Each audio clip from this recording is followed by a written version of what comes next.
Welcome to Be Healthy News Channel. Please subscribe to this channel by pressing the red button on the right down corner of this page. Food has always been an emotive issue between governments and their citizens.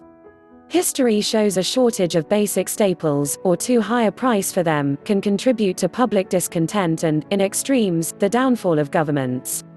This was evident during the Arab Spring.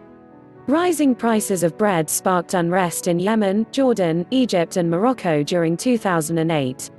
3 years later, and those nations all suffered wider consequences, caused by a variety of much broader factors but including unhappiness with price inflation of basic goods.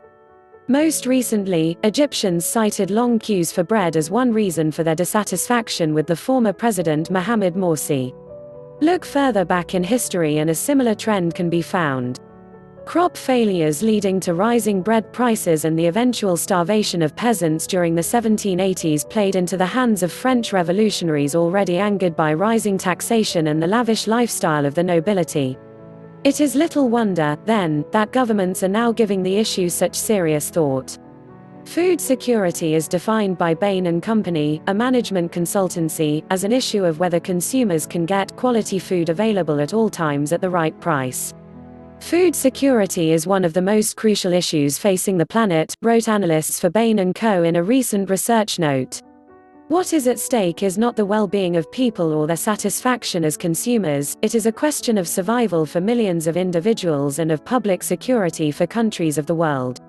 Nowhere is this more true than in the Arab world, where the battle to feed booming populations is exacerbated by a reliance on imports. In an effort to appease their populations, governments have long tried to offset the impact of food prices by subsidizing the cost of goods such as bread, sugar and rice. But the IMF says such measures are unaffordable in the long run. Food subsidies consume about 4% of Egypt's budget, and Morocco hiked spending on food and fuel subsidies to $5 billion last year.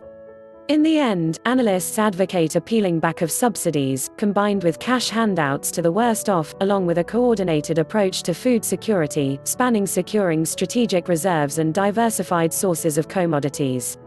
That way, food security is less of a potential political hot potato. Thanks for subscribing.